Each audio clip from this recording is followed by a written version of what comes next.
فرید الدین قیصر صاحب، اگر قیامت کے روز سب کا حساب کتاب ہوگا تو پھر نبی صلی اللہ علیہ وسلم نے اپنے رفقا کو اللہ تعالیٰ سے عذاب قبر سے پناہ مانگنے کے لیے کیوں تاکید فرمائی ہے؟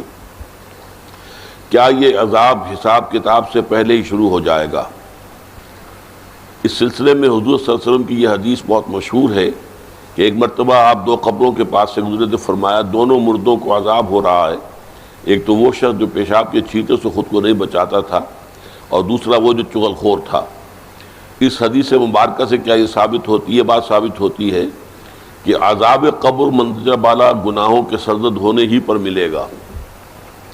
دیکھیں، یہ مسئلہ جو ہے عذاب قبر کا، یہ کافی ہمارے ہاں جو منکرین حدیث ہیں انہوں نے اس کے خلاف بڑی مہم چلائی، لیکن قرآن مجید سے بھی یہ ثابت ہے اور احادیث سے تو بہت ہی صراحت کے ساتھ ثابت ہے۔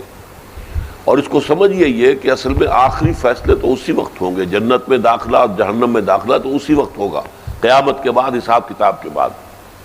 لیکن یہ ہے کہ جیسے میں ایک سادہ سے تمثیل سے آپ کو سمجھا دوں، امتحان ہو چکا ہے، نتیجہ تو نکلنا ہے۔ فرض کیجئے کہ 1 مارچ کو یا 1 اپریل کو نتیجہ ڈکلیئر ہوگا، کون کامیاب کون ناکام۔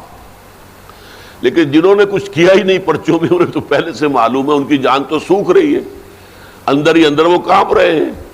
چاہے وہ ابھی یوم حساب تو آنا ہے، ان کا ڈکلیئر تو ابھی ہونا ہے کہ وہ فیل ہے، لیکن ان کے چہروں پر لکھی ہوئی ہے فیلیور۔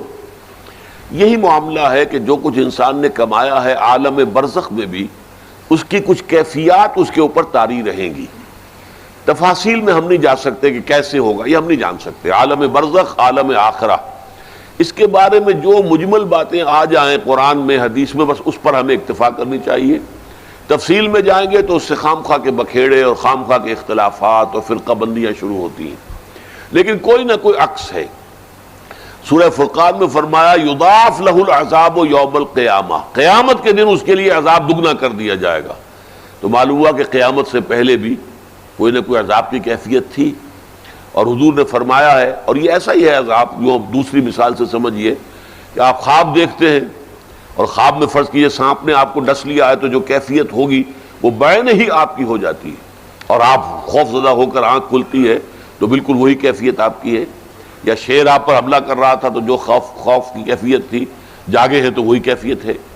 اسی طریقے سے یہ معاملہ ہوگا، اور حضور نے فرمایا ہے کہ ہر قبر جو ہے وہ یا تو جنت کے باغیچوں میں سے ایک باغیچہ ہے، اور یا دوزخ کے گڑھوں میں سے ایک گڑھا ہے۔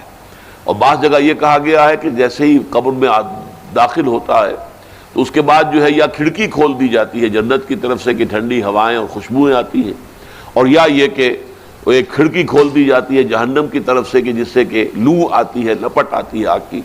تو بس اس پر اجمالاً اسی درجے میں ماننا چاہیے۔